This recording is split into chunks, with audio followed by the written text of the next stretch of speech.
This is Michael. Chattering his teeth off, and Jacob's on the other side. Jacob, how is winter treating you? It's a bit nippy and freezing, but it'll be fine. Although my lips feel torn up, it's kind of like how I imagined the mouth of Sauron felt. You know, he had all those split lips. It doesn't like get... that, but not that bad. A lot of people don't get this, that they think all of California is like this warm summer haven. It is not like that. I mean, right now, of course, part of it's engulfed in flames. And then, of course, Napa was engulfed in flames earlier this year. But Napa does get cold. It doesn't really rain much there, but it does get cold. Because I do know that there are many days where I had to grab my winter jacket. Oh, yeah, no, definitely. Oh, gosh, especially up north in Shasta in particular. That's where all the snow is. Yeah, well, it's the valley. The valley gets very cold, hot during the day, but cold at night. But up here, it still hasn't snowed yet, but it is below 32, and I'm expecting something like at least a dusting. Oh yeah, like crop dusting. There you go. There's some crop dust for you. I like to do that. It's that time of year where I slowly go insane because first off, we're playing Christmas music all year long, and or all month long. And the customers are becoming irate, illogical, just rude as hell. They act like we're their servants and then we're supposed to bow down before them. I don't do that very well. In fact, I'm a fucking smart ass.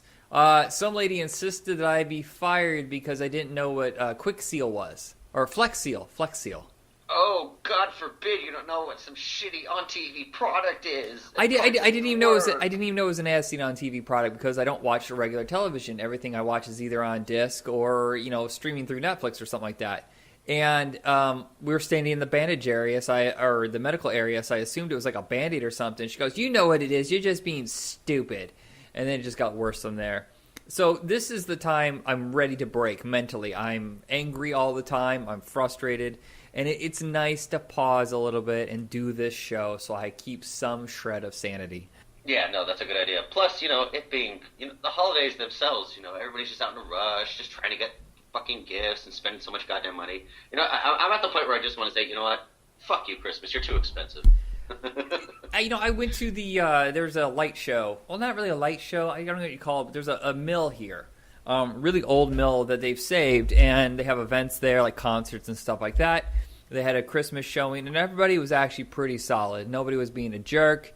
It was a rare shred of positivity during this time of year when everybody's obsessed with getting that particular item. But I'll tell you this, cold as hell. I'd rather have an icicle shoved up my butt than do that again. It was so cold. You might as well have had an icicle shoved up your butt from it being so cold. It's just, you couldn't tell it was there. It was building slowly inside you until, pow!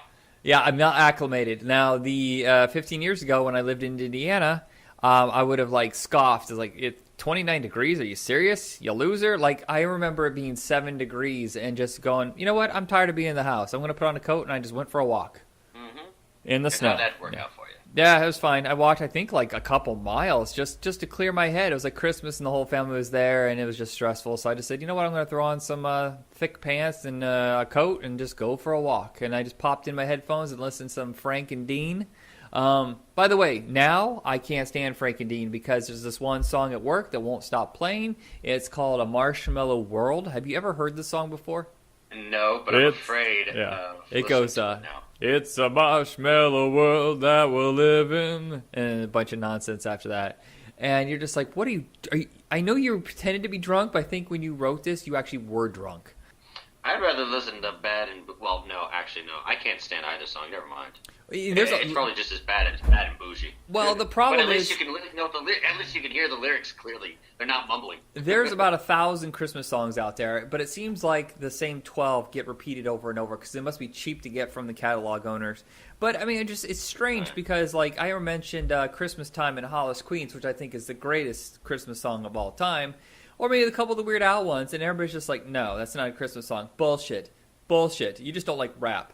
That's the thing. Yeah, people don't admit that. When they say that rap isn't music, I just go, oh, you're just saying you're racist.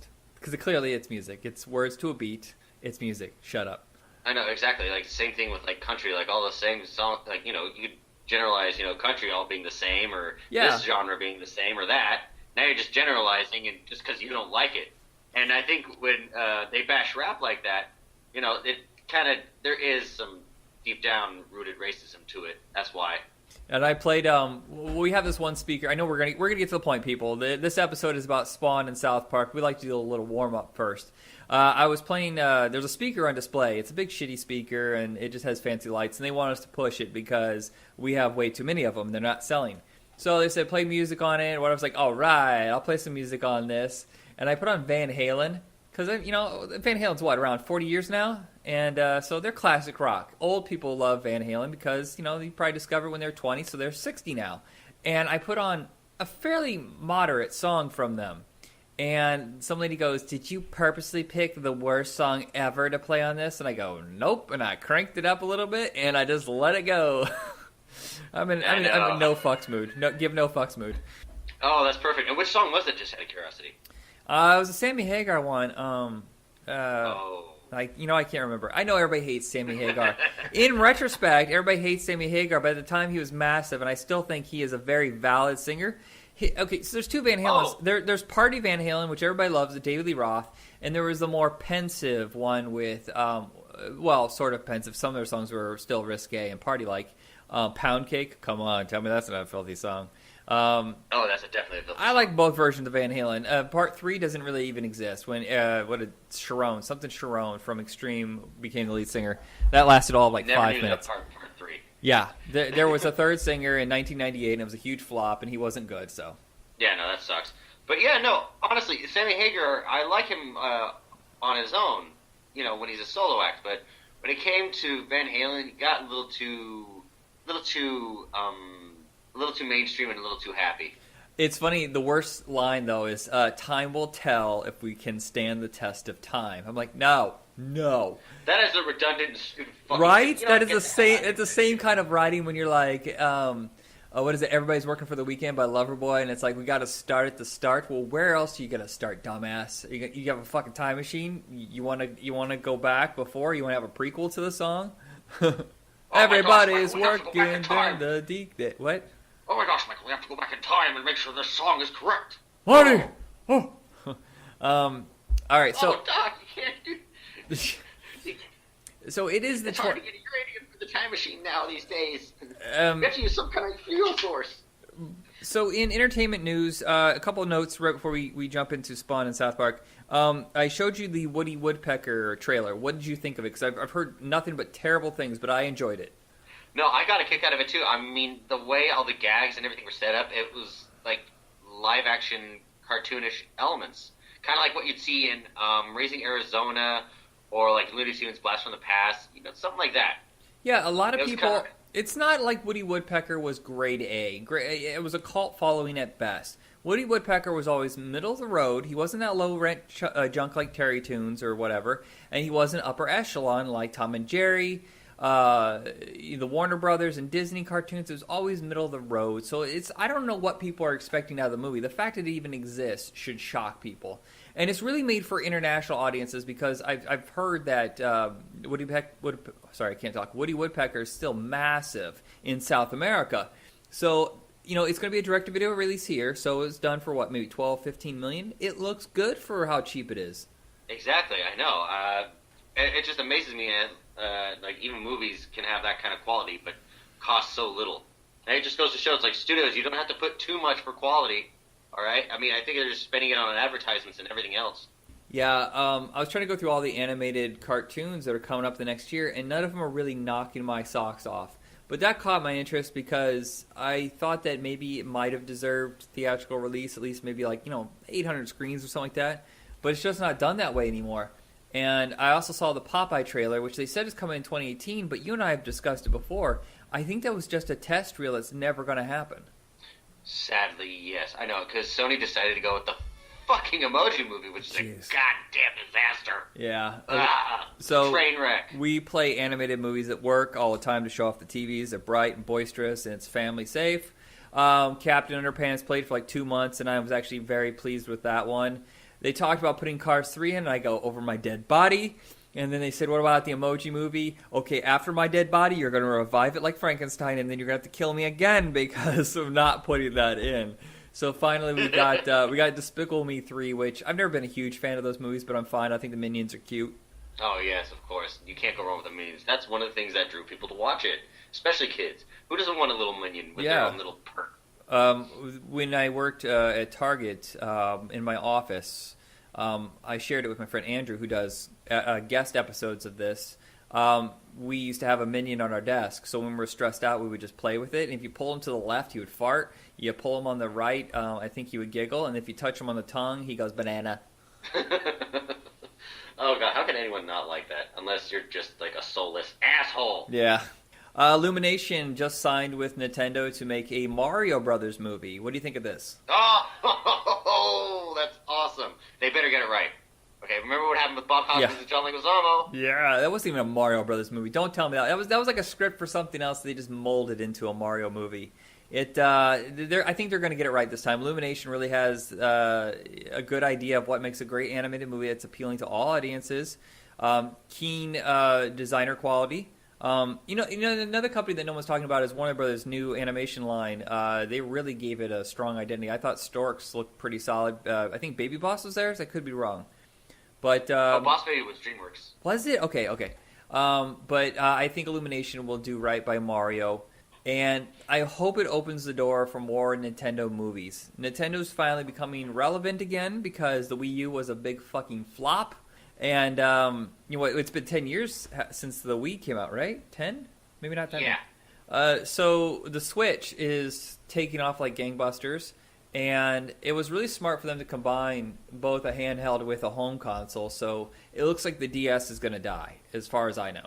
Almost, yeah. I mean, it makes it look irrelevant. I mean, if you could take a little screen with you with the little handheld controllers and just play it on the side like an actual, handheld. Yeah, well, you can also play. You can play with a friend too. So, and it's a home console, so it's an all-in-one system, which I think is very appealing to families who are on a budget. And it is time for Mario to become that grade A household name all over again when he started to fade a little bit. Zelda, Metroid, what else do they have? Icarus, Donkey Kong.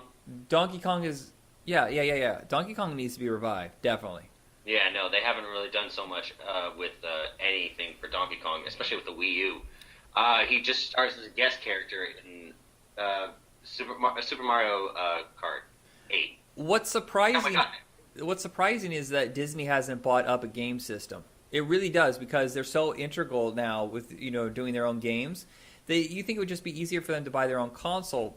The only reason I can see why not is because where's all the money made? It's not on the console, it's on the software. Guess what? Physical copies are starting to dry up. I can't remember the name of it all of a sudden. GameStop is starting to suffer. So it's starting to become either about retro gaming or it's becoming about digital for new games. I don't know. I prefer having an actual copy. I do. Well, it's hard to say okay, so I got Borderlands 2. That's the last new game, I think, or it was Far Cry Blood Dragon. I got those for $5, for Black Friday deals. And that's fun. It's a lot cheaper to... Here's the thing I don't understand. Why is it so much cheaper to get digital copies of video games, but when you want a digital copy of a movie, sometimes it's crazy expensive, and then you just go right over to the store and you get it for half the price? I don't understand. You're not actually giving anybody anything physical, so you're not making and manufacturing, you're just sending data. Why is this so expensive? I don't know. It's absolutely absurd, honestly. I mean, sometimes, as far as digital games, I've only been able to buy a couple, but that's because they're cheaper than the physical copy within the store. Yeah. There's a huge, for the Arkham Asylum collection, instead of $30, I got it for $12 because it was, Batman Day. And then wait, there's a thing called Batman. Hold on, what's Batman Day? Did I miss this? I did not get this memo. Oh yeah, it's the anniversary of his first appearance in Detective Comics. Wow, I did not know this. Now you do. Yeah. Jiminy to do. Disney has bought Fox, so it seems like Disney is more interested in not being Disney these days. They are sitting on all of their known properties. You and I have bitched about Tron 3 not being made for years now. Yeah. Mickey is sitting on the sidelines, so are all the classic characters. They just pop up every once in a while. What was that game that they had? What was that Disney game? Mickey's Epic Brush. No. It's one with the figures. Disney Infinity. Infinity, thank you. That's the last time we really saw those classic characters. Even Pixar seems to be taking a step back. They're not promoting it as much as they should. I mean, what is the new one that they have out? Coco? Incredibles. No, Coco. Oh yeah, Coco. I've heard that's great, but I've seen hardly any promotion for it. And Disney doesn't seem to be interested in their own company and their own properties now. So all they've been doing for the last decade is buying up. Like I get why they bought the Muppets. I get it. The brand was suffering. They had a connection to it because they had produced and released 3 of the films, I think, maybe 4. Yeah, at least 4. So I can see why that was a deep interest because they were such a strong, the way they bought Pixar makes sense. But then they bought Marvel, and then they bought Star Wars and Indiana Jones, and then now they've bought Fox. Why the fuck do they want Fox? Why didn't they just buy back the rights to the Star Wars home rights, the original 6, X-Men and Fantastic Four, and that's it. They probably could have paid $100 million and got those back from Fox, and they would have been glad to. They bought the whole studio, the whole network, the entertainment division. I don't understand why this is even of interest to them. In fact, I think it's actually illegal for them to own Fox, which means they're going to have to close Fox or sell it. Well, as long as they close the news part, I'll be more than happy. More than fucking happy for that shit to go. But here's the thing: is that wasn't part of the deal. They kept the sports and news stations because Robert Murdoch is a seething wart on your foot during a long walk. He's pussy. He's causing pain, and he's just ruining everything. And they're gonna have to lop off your foot soon because of it. And that's Rupert Murdoch.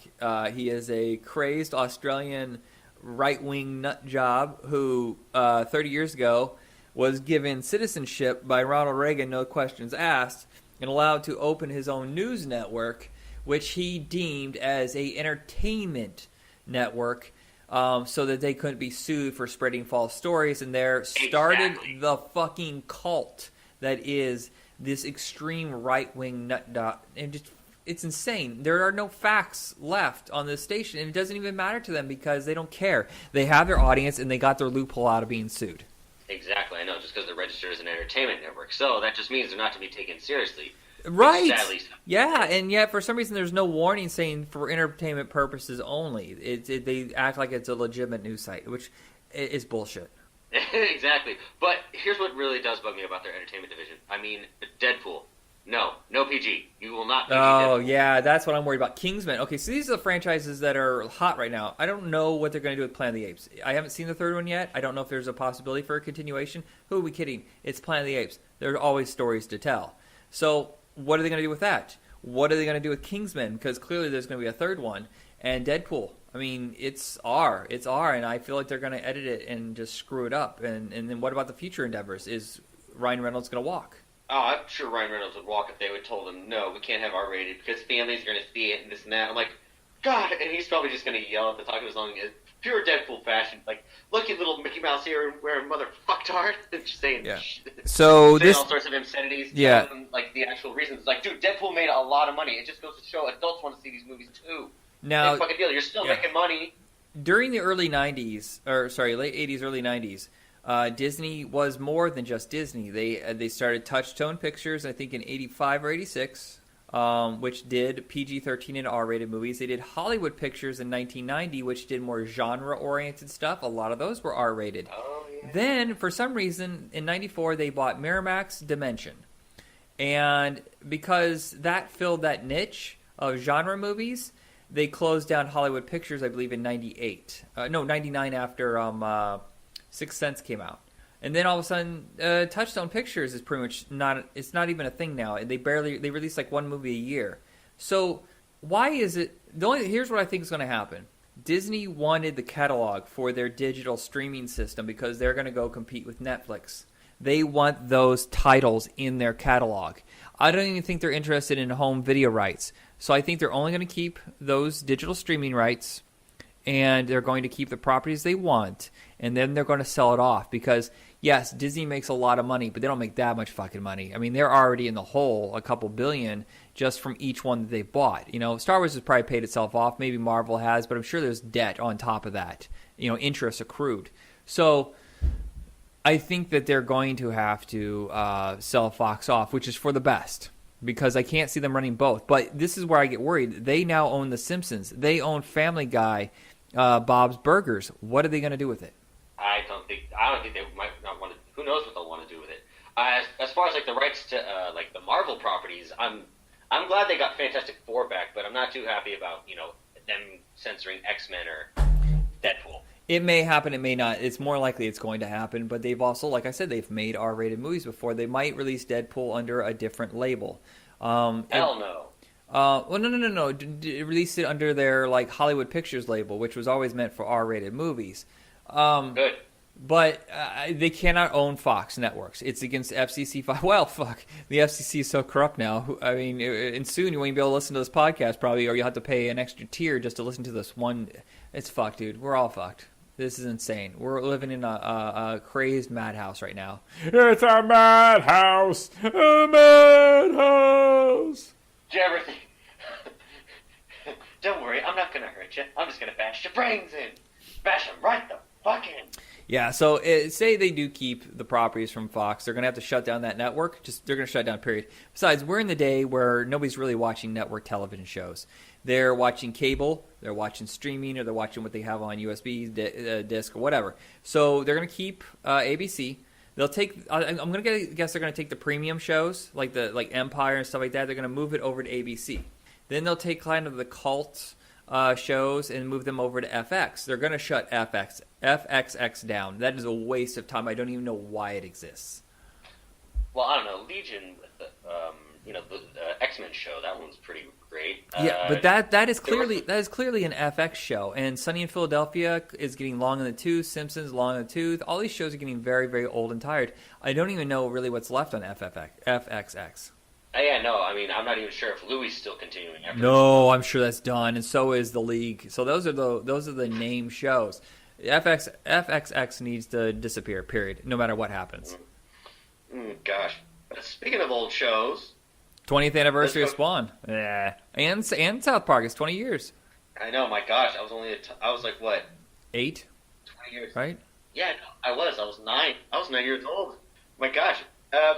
Now, you know what kind of confused me thinking back on South Park? I remember the first episode airing was a Halloween episode where it's called Pink Eye. Oh, and, okay. So you're a little bit into it. Oh, okay. I think that was season 2. The Ghost Pirates, I think, is season 2. Here's the thing: is I didn't go rewatch this because it would take me a year. I'm going on memory. I watched the movie again. I got up to about season. Okay, Fantasyland. I think I went 2 seasons after that Imagination Land one, maybe 3. So I'm about 6 years behind. So I don't know what's going on with the show right now. But it was a phenomenon. It was a fucking phenomenon within weeks of South Park debuting. I had heard a little bit about it before it ever aired. But when it finally came on, we all watched it, and it was just mind-blowing that anything like that could happen on television. I know. Well, it being Comedy Central, they took a risk, but my God, it was such a huge. It was well worth it. I mean, all these little third graders, getting themselves into crazy shenanigans, swearing, and one friend always dying and still coming back. What every episode. When they moved to the 4th grade, it was like a revolutionary thing. Like, what? They advanced there. I mean, how old is Bart now in our years compared to on the show? He's aged 1 year in 30 almost. Yeah, 30 years. My God. I know, right? It debuted last week, 1989. So yeah, it's 28 years old. Whereas South Park, are they up to 5th grade yet, or have they done this? I'm not even sure that. It's been a while since I've watched it. Any new episodes, so I don't even know. Probably not. It's within a less than a 2-year gap. South Park went from being a pilot that nobody was really sure about to having a comedy album, a video game, insane amount of merchandising, a theatrical film. And, I honestly thought basketball was going to be huge because those guys were so red hot.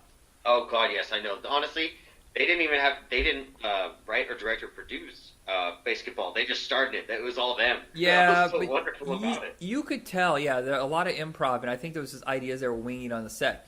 And the movie was a big flop, even though there's tons of promotion for it. I thought it was hilarious. I was a big fan of it. As I've gotten older, I can see there's some flaws in it. But when I was a kid, we played that game. We played that on our back porch because I had a basketball court, a half court. Maybe a quarter court. It wasn't that big. Well, it was small. It seemed bigger. But we used to pick sections of why can't I think of it? The ground that would be certain levels. Like, okay, from here to here, it's a single, double, triple, and if you get it all the way back here on the line, it's a home run. If you get it from the yard, it's a in-ground double, something. You know, we think of some sort of rules. If you miss, of course, it was a strike. It's like, so it's like horse? No, it's not like horse. Squeak. Should have been gone. After all that, no journey. Did we say no journey? We said no more Journey Psychops. No, that was Steve Perry. That's when he was solo. Steve I heard your mom Perry. out, squeak. Oh, gotta go home and punch out my ball. Doot. I was like, doot. Oh yeah, when he's like, he cuts on his fucking middle finger. Yeah, the blood spraying everywhere. Oh man, but for real, South Park is what definitely got Trey Parker and Matt Stone like huge fame. Yeah. Like and then it led to Trey Parker doing his own thing, like Team America and Book of Mormon, the musical. Oh, Team America, what a torturous production that was. Team America, it was like they're still filming like 2 weeks before I think they made the print, and I was like, that's nuts. You don't make a movie like that. But it worked out so well. It was just as fucking crazy and zany, like South Park, but with puppets. So before they ever did South Park, they did Cannibal the Musical and Orgasmo. Have you seen either one of those? Yes, I have. I loved both of them. Cannibal. You could tell like how cheap it was. It was like when he was a student in film school. Yeah, Trey Parker. and I think they made Orgasmo for $1 million or something like that. Oh my god, yeah, no. Orgasmo, oh god. Oh, yes, I can stop you. I'll just use my Orgasmo ray. You cocky prick! Fucking Jonah boy. But that part when he's like, I can't say that out loud. He goes, what? He goes, I can't read that line right there. The S-Fuck twins? Yeah, I can't say that. And he goes, what's wrong with you? I'm a Mormon. And it's like, what? What are you doing here? Look, you little asshole, I've been pretty patient with you. He starts getting mad at him. You cocky prick. Man. I don't know why I find that so funny. It's such a stupid line. But I say, to this day, I say spadoinkle whenever I get excited about something. Oh my god, I know. Like, ever since hearing it, like, I've been saying it, like, oh my god. I think the first time I saw it, I was like a sophomore in high school, and like, out of nowhere, like, I decided to say that instead of shit so I wouldn't get in trouble. Yeah. Which Cannibal the Musical, Orgasmo has kind of repeat moments in South Park, the TV show, because Orgasmo reminds me of Awesemo, which is my flat out favorite episode of South Park ever. Oh gosh, Awesemo! I can't remember which one was Awesemo. That's the one where Cartman gets in the box and says he's this robot just so he can trick Butters into taking him to some sort of like Disneyland ripoff. But he has to stay as Awesemo the entire time, and it gets really awkward and weird. Who knew Butters was going to become such a main character? Like, the first 5 or 6 seasons, I don't even know if he's even in there. Like, you see him in the movie as like a bit, but slowly he becomes more... Oh, and Token becomes an important part of the show. Yeah, no, like, they slowly just started out as background characters. There was not much to them the first 2 seasons. But Ike, though, I do want to say something about Ike. I kid you not. Just the way he spoke, because they actually used a little kid's voice. This time, now, it's actually Trey Parker's daughter that does the voice of Ike. That's cool. I know, it's so adorable if you actually see the behind-the-scenes footage. No. Like, it has her repeating the lines and the language. I mean, it's such a cute bonding moment between father and daughter. And also, whenever Kyle would say, kick the baby, and then Ike would repeat it and be like, no, kick the baby. Like, every time Ike said something, it was just hilarious. Even in the movie, where they're going to look on the computer to create La Resistance, and then Ike just says, and then they tell Ike to get out of the room because they're watching a dirty video of Cartman's mom. Oh, right. Scheiße. Yeah, no, and then Ike just goes, bullshit. The most fucked up episode, and they all seem to be about Cartman. There's so many episodes, because he became basically the main character, even though he's the worst character. Whereas Kyle is probably the intended, Kyle and Stan are clearly the intended main characters, where Kenny just seems to be cannon fodder and Butters and stuff like that, just for the butt of the jokes. But it's weird that so many people seem to, I don't know if they subconsciously identify with Cartman or why they enjoy him so much, because he says That's the scary thing. It reminds me why Trump is not president is because a lot of people are fucked up and they're kind of keeping it hidden until lately. But I think Cartman is a weird way of venting their god awful behavior. Oh yeah, no, fucking Cartman. Matt, He's such an respect my authority. asshole. Yeah. Well, what's the one where the guy makes fun of him and he ends up this long, elaborate trick and gets him to eat his own parents? Oh my god, yes. That was the Radiohead episode. Yeah, no, he was just going after What the fuck is Scott Tenorman. That's the Scott, guy's name. yeah. That was a messed up episode. Oh god, yeah, no, it just showed how sadistic and crazy Cartman is. Like, oh my god, he knew the whole plan. He knew Scott's plan. You know, that was, which ended up being part of his plan. You know, it's like, you know, Scott was going to switch out this particular chili for that, the one with pubic hairs in it. But no, Cartman saw right through that. He knew Kyle and Stan would betray him. Oh my god, let me taste the cheese of sadness. Yummy, yummy. I'm like, oh god. Or do you remember the one when they went after Family Guy so hard? Oh god, yeah, because Cartman hated being compared to it and all that shit. His hubris. There is a recurring character that I absolutely love, and it's Towley. Hey, you guys want to get high? Oh my god. Oh my god. I love the part where they're supposed to do the, I think it was about a game system, and Towley's trying to help them, and he's trying to enter the passcode, and he answered it, boop, boop, boop, boop, boop, boop, boop, boop, boop, boop. Oh, that's it. And like, that's the key code? No, that's the tune to Funky Town. Oh, man. Honestly, my favorite episode, I think, would have to be either Chef 8 or Chef's Chocolate Salty Balls. Oh, my God. I know. The thing is, it's an actual eatery. It wasn't a reference to anything. Yeah. Well, he got kicked off the show, right? Because he decided that he could no longer be part of the show because they were making fun of Scientology. I think it was off the show because he died. No, I am almost certain that he left the show or he was kicked off the show because he had serious issues with them mocking Scientology because he's a Scientologist or was a Scientologist. But here's the hypocrisy of it all. He was completely okay when they're making fun of other religions. He should have known at some point that Scientology was going to come up because... let's be straight with you. The only reason that people view Scientology as a wacko religion is because it's newer than the other religions. Guess what? They're all fucking insane. There's levels of insane, like Buddhism, a little insane, just a tad insane. But then as you get lower on the level, it's just, oh, that's nuttier. It's all kind of insane. It's cult-like mentality, just on a bigger level. So Scientology is mock-worthy, but it's no different than any other religion. They're all fair game. And it's a fucking scam. Yeah, I'm glad Leia Ramini's out of it. Thank you. Like Tom Cruise, you need to leave. Yeah. Will Smith and Jada, I hope you guys left. I wonder Please.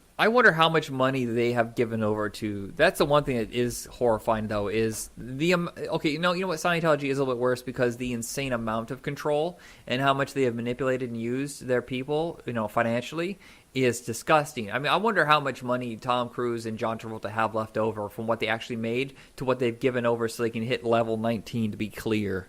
Oh, God. I think it's better if they just abandon that place and just burn it all. Just Tom, do what Brad Pitt did in Interview with a Vampire. Burn the whole place down while they're sleeping. And then cut them up with a scythe. No, stop it. You're going too far. Okay. I'm sorry. I'm trying to remember some. Of course, Mr. Hand has gone like this weird, crazy loop where he was subtly like in the closet and then came out, and then it just kept like increasing. And then Mr. Hand, I think, was psychotic one time, and then Mr. Hand, I think, had to go to somebody else. Oh yeah, no, it was Mr. Hat. I think it was the Kathy Lee Gifford episode where again Mr. Garrison, like she's gonna visit the town because of this Cartman's essay, like got huge attention, and Kathy Lee Gifford decided to come into town, and so Mr. Garrison has like a personal vendetta against her from when they were kids because she beat him in a contest. And then you see Mr. Hat like come to life like in the middle of the night, just saying to Mr. Garrison, "Kill her." His head's like spinning around.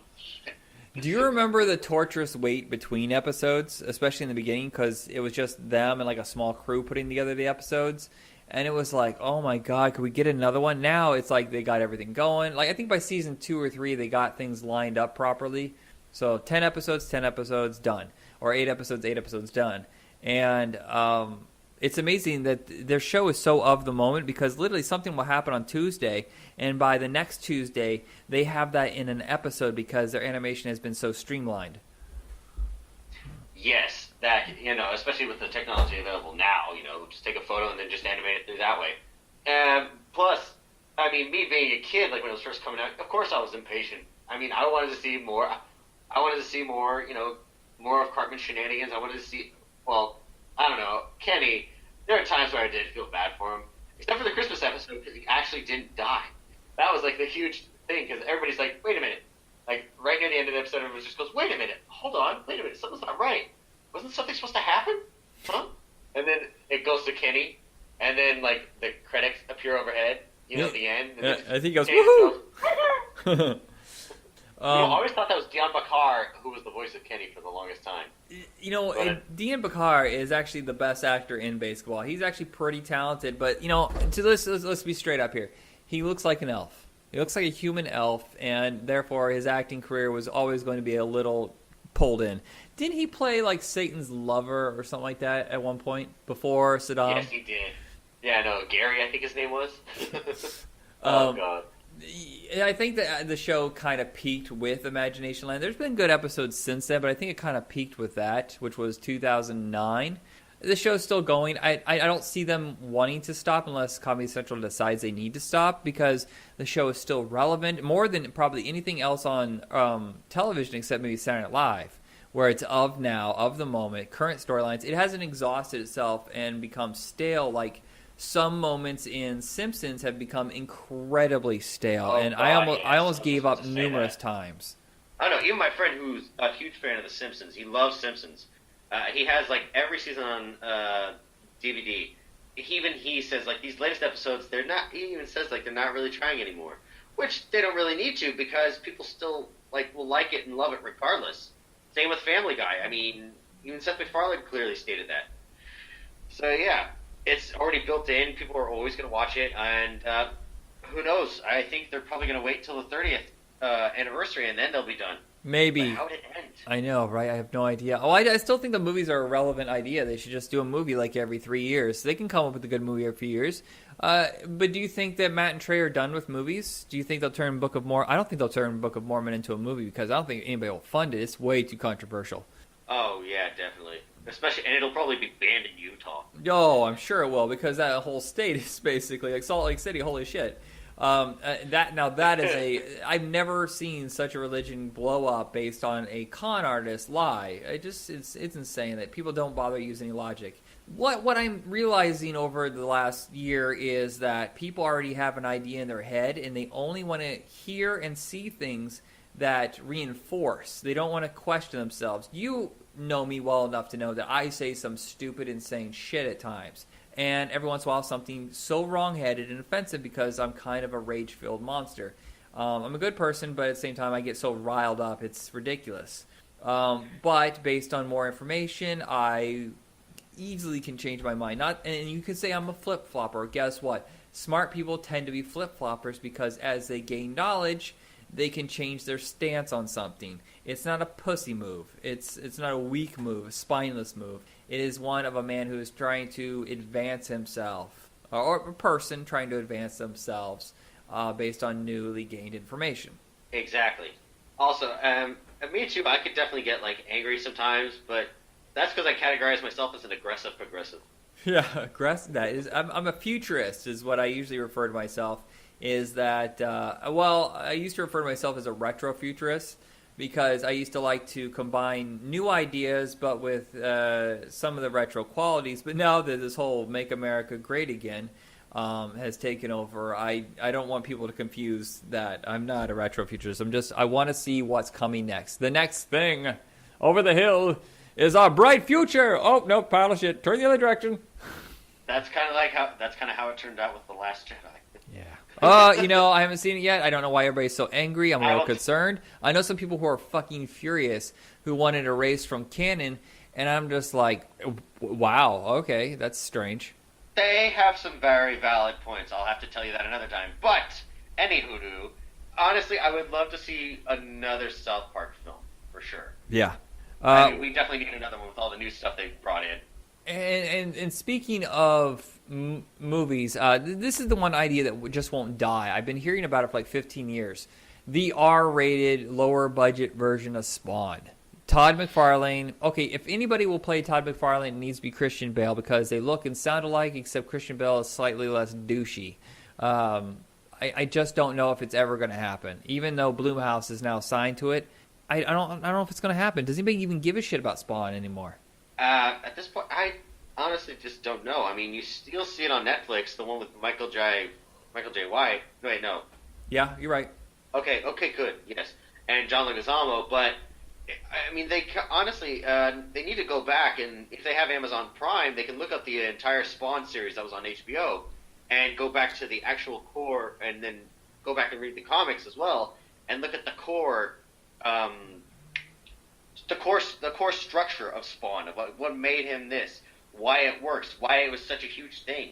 And honestly, the HBO animated series that came out, hell, I watched this when my mom would let me stay up late on weekends to watch it, and let me watch it. And oh my god, this really delved into the psyche of Al Simmons.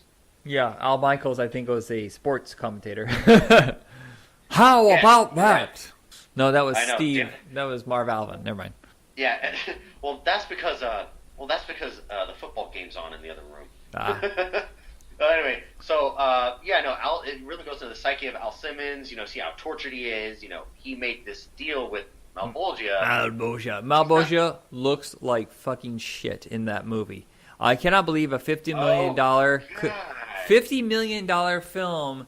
It has the worst Malbolgia I've ever seen. I mean, it was what's that second Mortal Kombat movie? They had the same Annihilation. I bet you it's the same special effects team because it looked like shit in that, and the voice work and everything. I think it was the same guy too that did the voice at the very end of Mortal Kombat. It's the Dr. Claw. I'm Malbolgia.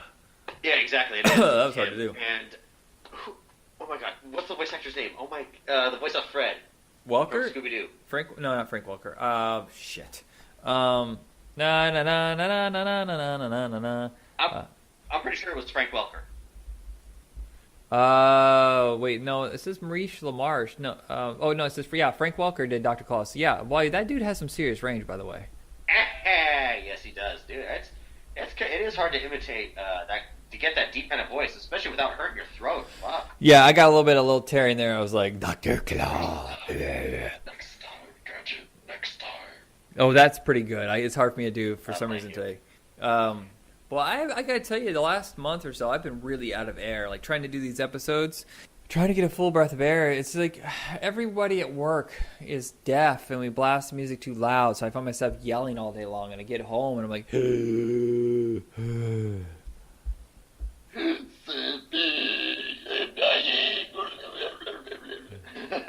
Like that. Wait, do you ever listen to Tenacious D where he's like, I know how to do nonstop singing. He's like, how's that inward singing? It's like, what? That's not a thing. Yeah, I know. And then Kyle, criticizes him, and then he gets all pissed off, and then they break up the band. And Jack Black has that fucking meltdown. Fuck you naysayer. And then he writes a song about it. Kyle quitting the band. Now we're back together again. Fa la la la la la. What a key doing? What's a tango and cash? Oh no. But okay. Anyway, yeah, I did like how the very first episode of Spawn had an introduction by Todd McFarlane to get I hated that. Did you like that? I thought it was pretentious bullshit.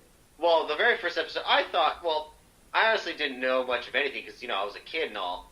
But then finding out, about the cartoon, and then eventually there was a toy line, which I wanted so badly because I fucking fell in love with it. And then there was, of course, reading some of the comics and seeing his artwork. I did like how the animated series did kind of clean up, like, the lines and everything. Because when you look at Spawn, especially, like, with, whenever there's rain on a panel, there was, oh my god, so many lines and so much detail. It was nuts. I like how the TV series did clean it up a bit, kind of give it like a less obscure shape. Well, they have to. And a lot of these animated shows are done on tiny budgets. I feel like HBO gave more money than the standard animated TV show because it was HBO and they're really starting to get red hot. And, holy shit. Okay, hold on a second. I just hit Google and it just showed me Daryl Strawberry would have sex during innings, like between innings. That's crazy. Daryl Strawberry. Daryl Strawberry was like the hottest baseball player in the mid '80s for the Mets, and it says that he had sex between the innings. That's crazy. Like, all right, hold on, we got a couple more minutes. Third strike, gotta go. Damn, I was like, God, he must not last that long. I'm sorry. No, with that, and you have some serious stamina. If you're like, I'm not gonna take a nap. I'm gonna go out there and play the best game I've ever played. Oh yeah. Sorry, that was a weird segue. Okay, for me, Spawn was I never got into the comics. I just couldn't. I was right at the perfect age when Image Comics debuted. It was red hot, and I read all of them, and I could not connect to a single one except for Savage Dragon and a little bit of Shadowhawk. But Shadowhawk always seemed like it was ending. Like it would do 6 issues and then end and start over again. Start over. Savage Dragon is still going. Only Spawn and Savage Dragon, as far as I know, are still doing their continuation from 25-something years ago. That is amazing. I know, it's definitely one of those stories that just does not end or reboot, just like that Judge Dredd. Yeah. That is still going. Yeah, it's amazing. They've never overhauled it. Now, they've done American debuts for Judge Dredd, which kind of give you a new launching point, but they haven't redone it. Savage Dragon, I think I just connected to better. I really loved Eric Larson's art. I always thought that Todd McFarlane's art was overwhelming, and his stories sucked. His $1 million selling storyline Torment is a big bag of shit. It's like It's 6 issues. It could have been 2. It's where he faces off against some Voodoo Queen and Lizard. And it was just torture getting through that. But once Eric Larson came on, man, I'm all on. Oh, I love it. And when someone told me that the storyline was still going in the same exact direction it was going like a decade later, I was like, seriously? Doesn't Todd McFarlane have something else to say about the character? But at this point, he's not writing it anymore. He's not drawing it because I think Greg Capullo had taken over for a long time. He was running his company, which he was doing some of the most amazing toys I've ever seen in my life. This is the first time we saw stuff that looked exactly like it did in the movies. Because he did those Maniac ones. And I had the Crow. I had Michael Myers. I want to say there was Species. I think I had Snake Plissken. But he was doing all of those. He was doing all these... Snake Plissken? I'm pretty sure I had Snake Plissken. But he had all these great toys. Damn it! I had Darkman, which was amazing. And he was doing baseball stuff. So he was a huge... I remember when he bought the baseball. The record-breaking baseball. For $1 million, and then I think someone broke the record the next day, and he's like, "Son of a bitch!" No, but like I said, he has. When it comes to like his little statuettes or action figures, there's so much detail that go into those. And like I said, it's great. I know there's a certain series he still works on. Oh gosh, it was something very recent. I can't remember, but I did like what he did with the. I think he was the one who did the Metal Gear Solid figurines. The what ones? Metal Gear. There were some Metal Gear Solid action. Oh yeah, I remember those. And I remember he did some sort of weird like fairy tale monster ones where he would do like his own version of them. Wow, he's 56. I had no idea he was that old, or that he was Canadian. He sounds like he's from New York the way he talks. Like every episode, you meet a creature like Al Simmons who became the Spawn. It's like the way he talks is just very odd. Oh, Harvey, slime is making a mess everywhere, guys. Oh, jeez. I don't know, just the way you sounded, it just reminded me of, how could I forget her name from Ghostbusters? Oh, God. Janine. Yeah, Janine, that's it.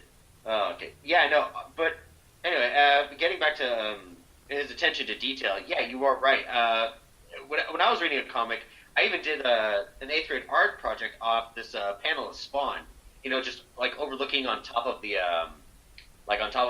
the church, kind of overlooking the whole yard, and it's just like him, full body, his cape is covering everything. All the lines in that cape, holy shit, took me forever. My art teacher took pity on me, and she gave me some extra time to finish it. Like, she gave me a few more days. But it was worth it, because it came out great, actually. Plus, his attention to detail is what, he actually worked on Spider-Man before he created Spawn. And he started giving, Spider-Man all these more obscure and more like out there acrobatic, movements and poses and detail to the webs. Instead of just, simple, like, little black lines, he actually gave it, a spiraling and tunneling kind of form as it would shoot out. And, again, that detail does pass on to when he creates Spawn. But with the animated series, again, yeah, a lot of that's, like, cleaned up. But it still held true to, what it was. And I think Keith David brings a lot of pathos and a lot of rage to Spawn that Michael Jai White just could not bring to the character. Of course, I'm a huge fan of Keith David. I used to have a joke that I was going to make a exploitation movie with Keith David and David Keith about two brothers who were adopted by a woman who was killed, and they decided to get revenge, call it like Blood Brothers or something like that. And I was going to have the poster. I even had the poster designed in my head. But, they're so much older now. This is like an idea I had like 15 years ago. And plus, I didn't realize the movie Four Brothers was essentially the same plot, so forget it. Yeah. Yeah, pretty much, yeah. Oh, shit. Well, it could be an animated movie. And he's in the great Alien trilogy, The Thing, They Live, and Pitch Black. I mean, it's not a trilogy, but I mean, to him, he does 3 great Alien movies. Yes, he does. Honestly, and it's that voice of it, too.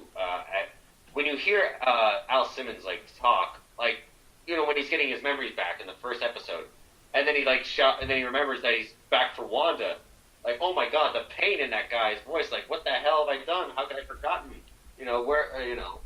And it's not like I don't like Michael Jai White. He's one of the greatest martial artists of all time, and he's Juilliard trained. Maybe the only martial artist that's Juilliard trained. But there's something missing, and it's not his fault, I think. It's the director. The director was a special effects guy.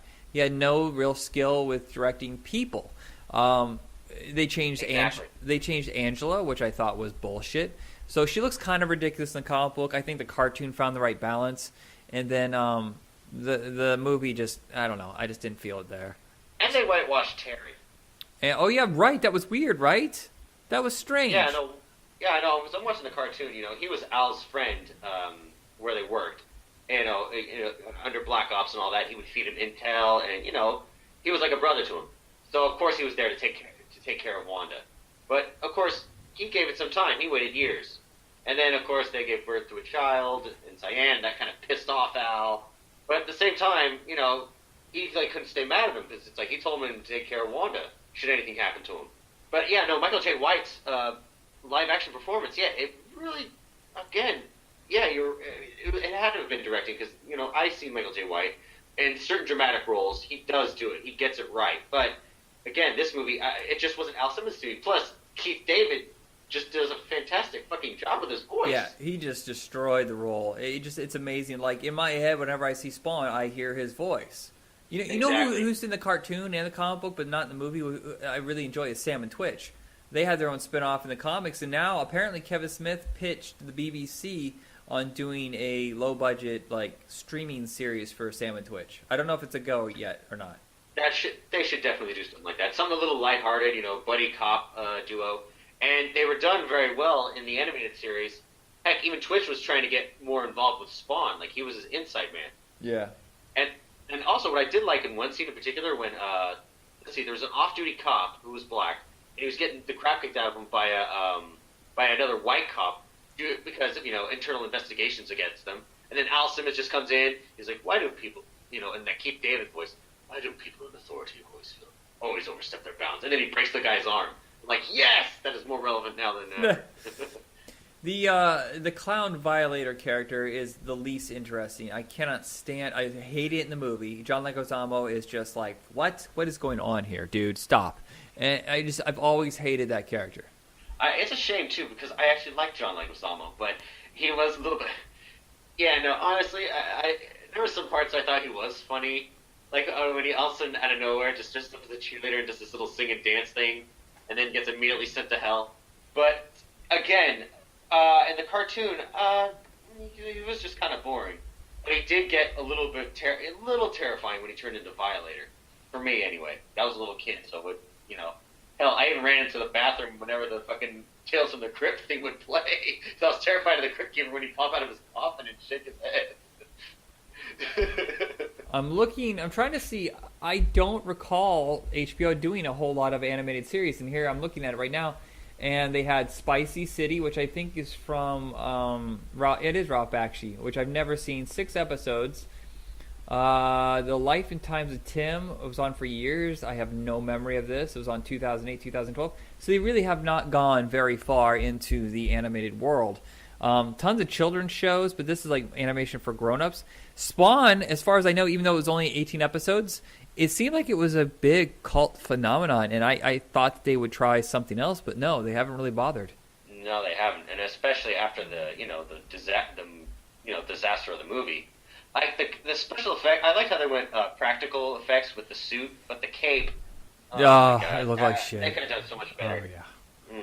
But hopefully, maybe we'll get an R-rated Spawn. Honestly, that's how you have to do Spawn. It has to be R-rated. Yeah, I'm gonna look it up right now. I want to see Bloomhouse. I want to see how this is coming along.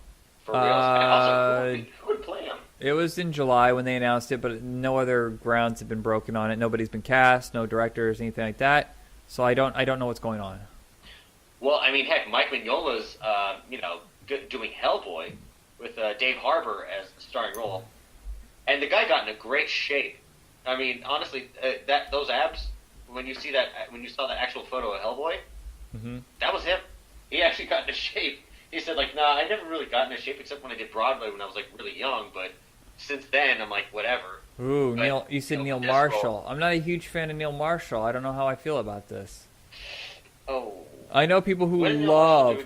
I think Wolf Soldiers is a bunch of shit, and so is Doomsday. The Descent is his only good movie. Oh wow.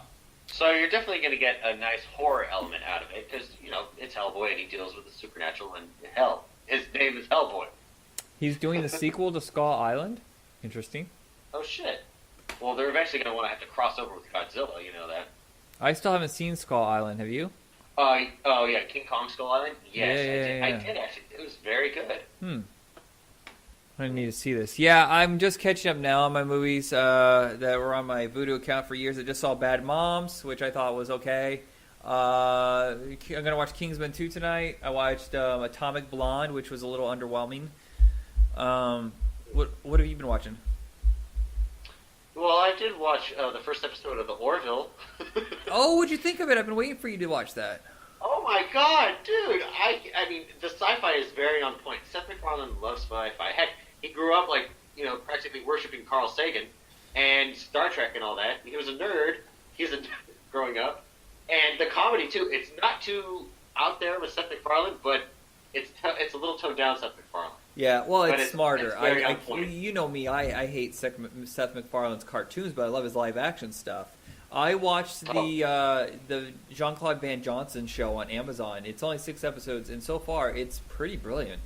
His acting is astonishing. I'm shocked. He looks terrible though. Good God, he looks bad. Yeah, no, I've seen. He's definitely aged in his face for sure.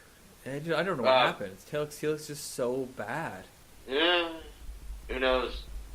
But as far as it goes for the Spawn film, nothing. Just that it was announced. No, I just announced. That's it. Nothing else. Oh my God! Yeah. What about this? The fact that New Mutants is an R-rated movie or a horror film. Oh. You know that Disney's going to shit all over. If there's going to be a sequel, they're going to shit on it. They need to, I don't know what they're going to do. Oh, here's the thing is that we're already overwhelmed with superhero movies, and now Disney owns the rights to all the X-Men and Fantastic Four and Daredevil, and Deadpool. also it's just like how much is going to be too much. Well, they've already done a great job with the Netflix shows of Daredevil. So, Yeah, well, I think maybe it's time for X-Men to take a slight breather because what they had planned was way too much, way too many. Like 3 movies a year? Come on, stop. Just stop. No, Plus, as far as it goes for, Hugh Jackman no longer being Wolverine and Logan, man, we do need a break. You think Warner Brothers is ever going to pick up the pace? Well, they've done a major shakeup after, the box office disappointment of Justice League. Well, Kreisberg. Wait, is it Kreisberg? Who got fired? Was it Kreisberg? Berg. John Berg. No. Who's the showrunner that got fired for sexual harassment? Shit. Oh, Brett Ratner. No, but he's out. Yeah, he's part of that world too. No, something I fired from the TV shows. I'll look it up. But I totally forgot to tell you about this.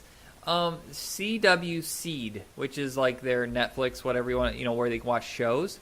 They just debuted a 7-minute episode of The Ray, Freedom Fighters, which The Ray has always been kind of a cult figure. He's not really popular in the DC world. He's just kind of known to my generation.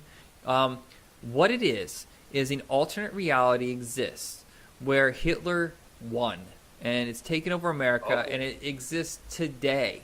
Like this big fascist world that is, I think it's Hitler, but it still works today. And now the Flash and Green Arrow are on the bad side.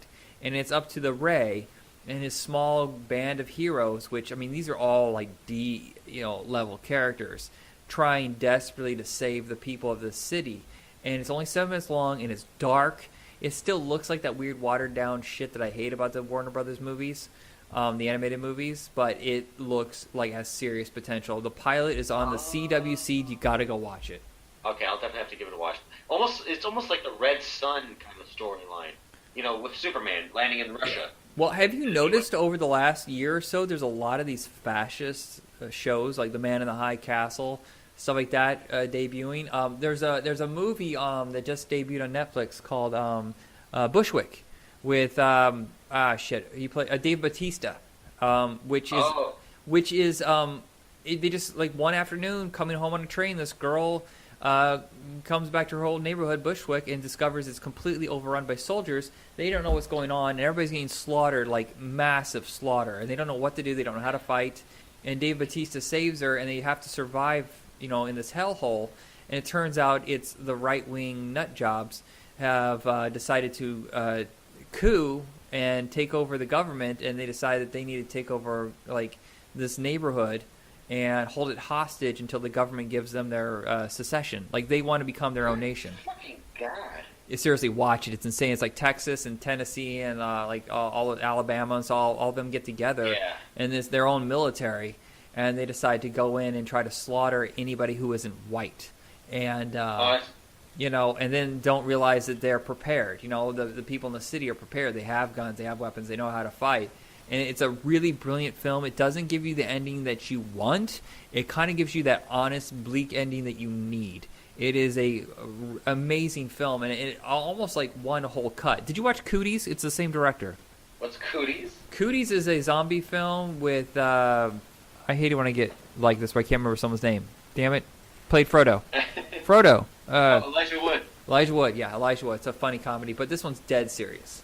Okay, yeah, honestly, that kind of world, I mean, they couldn't even sustain themselves. I mean, hell, look at the Bundys and the Hammonds. Look how that turned out. The what? Do you remember the Bundys and the Hammonds doing that whole building takeover in Oregon? Oh, yeah, how could I forget that? That was like in my state. Yeah, I remember. Yeah, I know. They couldn't sustain themselves. They honestly have no real objective. They'd fall apart just like the South did.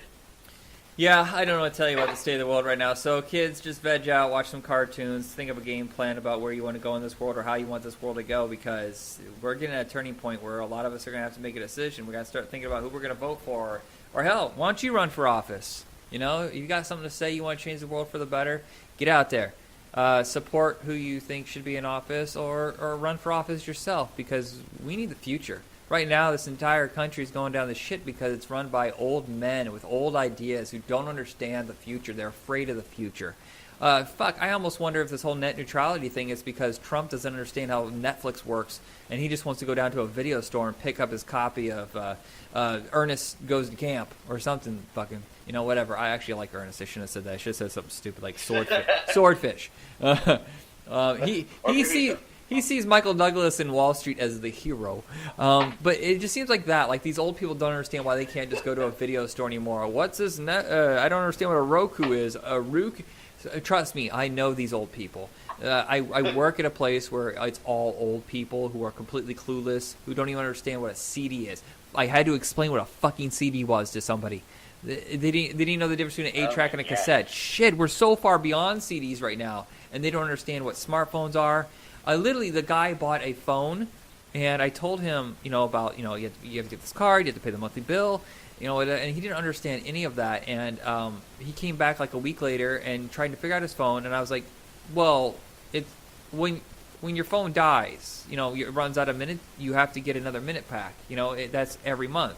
If you bought it on the 13th, on the next 13th you have to buy another card. And he didn't understand that. He goes, I just wanted the phone. I go, well, a home phone, you have to pay a monthly bill to use that home phone. You don't just buy the phone and it works on its own. Same thing with a cell phone. You buy a cell phone, you're going to have some sort of either contract that automatically, you pay into, or you're going to have to get a card. And he looks at me so fucking furious, snaps the phone in half, and throws the phone at me. Oh, Jesus Christ, what a dickhead. These are the people making the decisions for your life. That's what's going on. All these greedy corporate bought-off fucks are making all the decisions for you. So it's time for this next generation to prepare and run for office, man. Just let's get these old, dusty, bald fuckers out. Bernie's the only old man who's actually trying to help us out. He's the one that gets it. Lewis Black. Lewis Black is trying to help us too. George Carlin sadly is gone, so he was another guy who was fighting for us. So I'm not saying all old people are, but I do feel like younger people have better ideas, except for the ones that yell YOLO and jump off a huge building knowing that their legs are going to be shattered. Or those fucking douchebag bros, or Tommy Lahren, or Ben Shapiro. Yeah, so that's it for us here. Our next episode, we're actually going to take a month off. We're going to go work on some of our other shows that have been neglected. But we'll be back in February with new episodes. The whole month we'll celebrate our 4th anniversary, and hopefully we'll surprise you with some new stuff. We're kind of padding the show with just current news and what we think about what's going on, because we're trying to warm you up for the next format which we're going into. Yes, it will be ever expanding. All right, everybody, have a good night, and Jacob, send us out. All right, everyone, have a good night. As Michael would say, be excellent to each other. Namaste and good luck, y'all. All right, ready to blast off, Michael.